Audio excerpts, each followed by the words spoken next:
today we're going to be putting this aluminum radiator in my 350Z. Or for you other people in the UK and Australia, aluminium radiator. Let's get to it. So why do we put an aluminum radiator in our 350Zs? Well, as some of you guys know, I track the car, I autocross, I drift, I do it all. And I've had temperature issues coming up. And it's really amplified here at high elevation. Now, some Z guys have been able to use the stock radiator on the track without any issues. And I think that might be people in cooler climates and at lower elevation. But here at a high elevation, we're technically high desert here, there's less oxygen, meaning less oxygen is going through this radiator, meaning there's less heat transfer. Less heat transfer means more heat gets stuck in the coolant. So this aluminum radiator is going to help out a lot with coolant temps. I've also done an oil cooler on this car as well. Fortunately, didn't do a video of it because it started snowing in the end of March. So I had to slap it on. I didn't have time to make a video, get the lighting right and all that stuff. So sorry about that, guys. But this oil cooler coupled with an aluminium radiator is going to really solidify the reliability of this 350Z on track. So first thing we got to do first, we got to lift the car up and drain all of the coolant that exists in it. So let's go ahead and start doing that.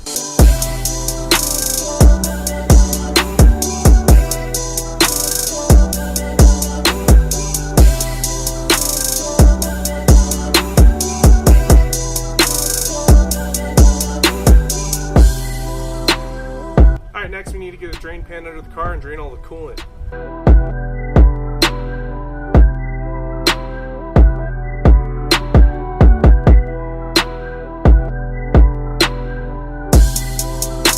Alright, next thing we're going to work on, I'm going to have a hard time recording. We're going to take this off.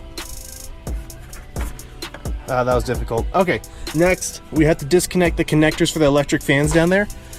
So we're going to be doing that. It's really tight, so I'm going to just finagle my hand in there. We're going to take off the radiator hoses, which use pliers, and this radiator should be close to coming out.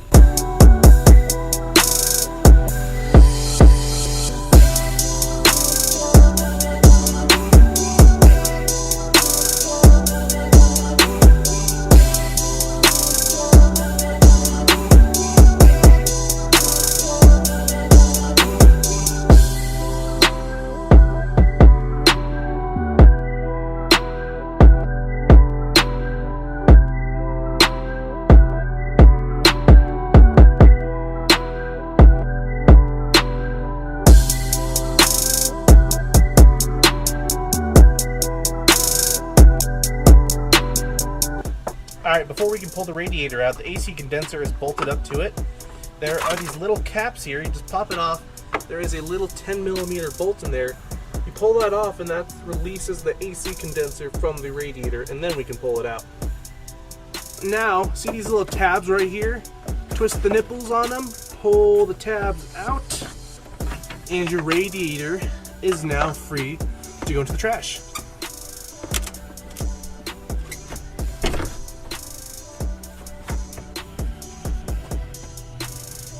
Now you might have done what I did. Got all that off, tried pulling the radiator, didn't want to come out. The condenser has little tabs that tab into the plastic of the radiator. So once you get everything free and loose, go back under there and pop them off. You'll see them. They're very easy. Just pop them off. And after that, your radiator should be a free man.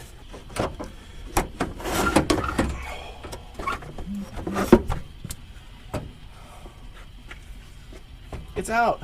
This is actually way thinner than I thought it was. The new one's massive compared to this.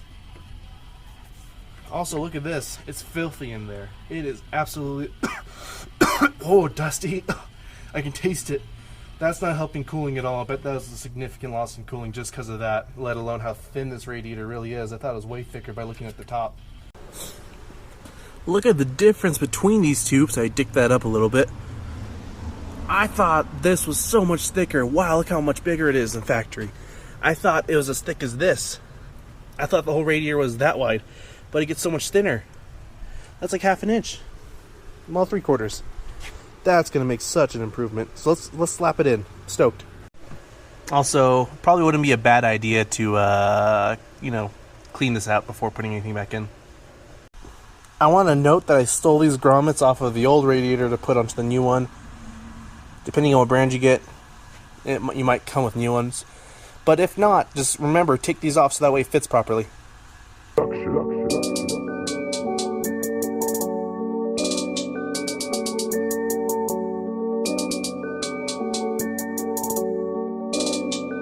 One helpful tip for you guys when you guys are putting this in, when you pull it out, you'll see the AC condenser is actually pretty loose and it's actually fixed to the radiator. So when you're trying to get it all back in together, that condenser is going to keep moving around and getting in your way. What I'd suggest is bolt it down, and then they'll move together as one piece, and you can line the radiator up with the mounts and then get it all tied together.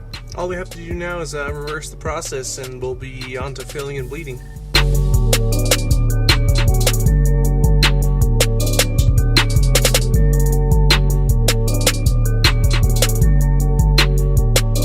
Alright, now that the top hose is trimmed and fitting, now we can move to the bottom one.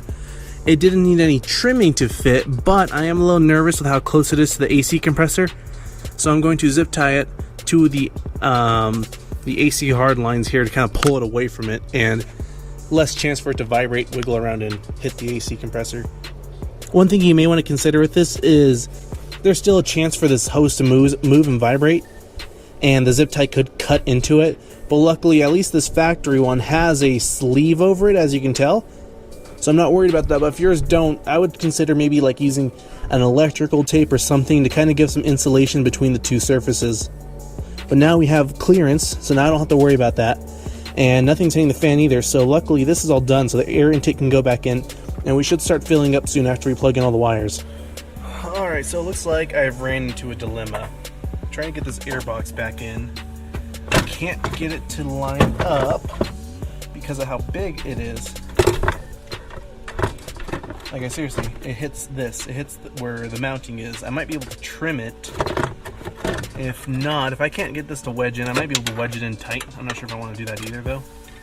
If I can't get any of those to work, it might be an O'Reilly trip in getting a ghetto intake for the meantime.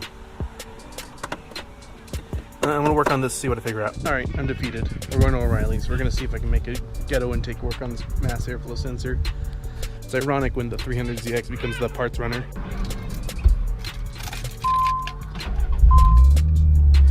Starts up every time. The intake's done. I am truly disgusted with myself. Ugh. Ugh. Oh, I had to even zip tie it so it stays still. I used the factory mounting rack of it. Oh my god. I'm disgusted. I am disgusted right now. I want to puke. Seriously, when I get paid, I'm literally going to buy a Jim Wolf pop charger because it's better than this. It's better than this. Alright, so first, I got one of these cool little funnels. You can buy them at O'Reilly's. Lyle makes them. Basically, they cap onto your radiator. You fill it up, and then you see the bubbles come through, and then you can plug it off when you're done. First thing, I'm going to dump in this red line water wetter. Give it a little edge with cooling. Just going to dump that first. It'll mix itself in as it pumps through the system.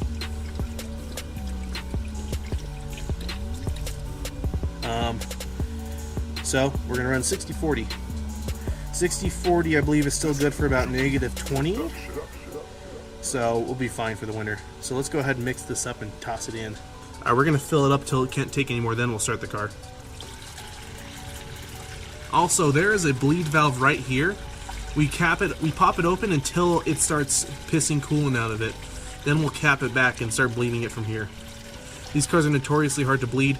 What we're going to probably do is we're going to warm it up, let it cool, warm it up, let it cool continuously. Alright guys, I have that cap taken off of the bleeder valve. Look at this, I'm going to pour a little bit more in. Some bubbles came out. I'm not sure if the camera's picking it up. Let me keep filling over here. Oh, do you guys see the coolant coming out? We're going to keep filling until it's pretty steady, and then we'll fire the car up. Alright, we closed off the bleed valve now that it's spewing out. Next procedure to this is fire up the car, let it warm up. Obviously have the heater on. Heater at hottest heat and full blast. We're going to fill up that reservoir. We're going to let it warm up. Once it's up to operating temp, we're supposed to hold it at 3,000 RPM for 10 seconds, let it die, do that 3 times, let the car cool down, and do it over again until there's no more coolant bubbles. You want coolant, not bubbles.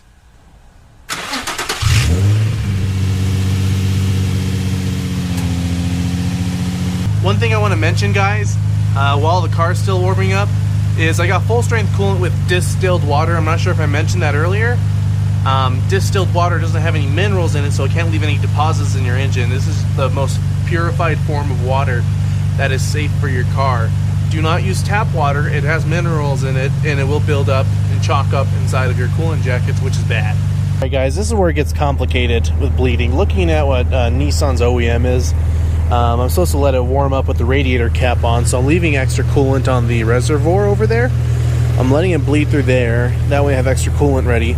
And it says to warm it up and hold throttle at 3000 for 10 seconds 3 times, and then turn it off, let it cool down to 120 or below, warm it up again. So I had this OBD scanner, and I'm just watching the temperature now. It's finally starting to climb up, so that must mean it's finally warming up. So we're going to do this, and then hopefully that after following that, I'm supposed to repeat, make sure it's topped off, make sure there's no bubbles, and start over again until no more bubbles and coolant's full. So, and heater's working. Gotta make sure heater's working. Right now it's ice cold. Alright, my coolant's not bleeding. I know that because the heater isn't getting warm at all. It's still icy cold. So I'm just saying screw what the FSM says. I'm going to just do it my way and use that tool on there with the cap open and just let it bleed for however long. So let's try that. Alright, I think I got it bled to the best of my ability. Basically, I'd go to the bleeder screw, crack it open, let bubbles out while I had the big funnel on the radiator cap.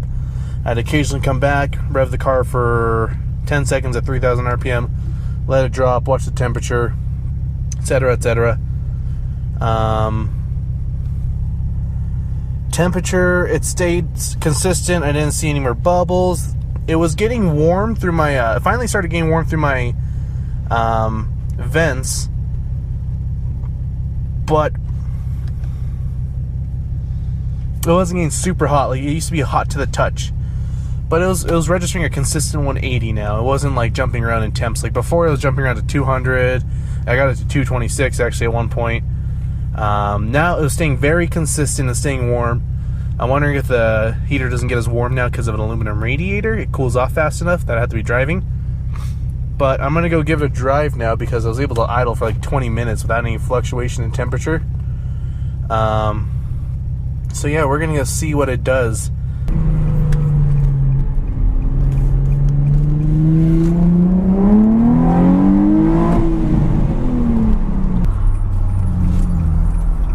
I haven't been able to break 200 yet. Alright, I think it's good.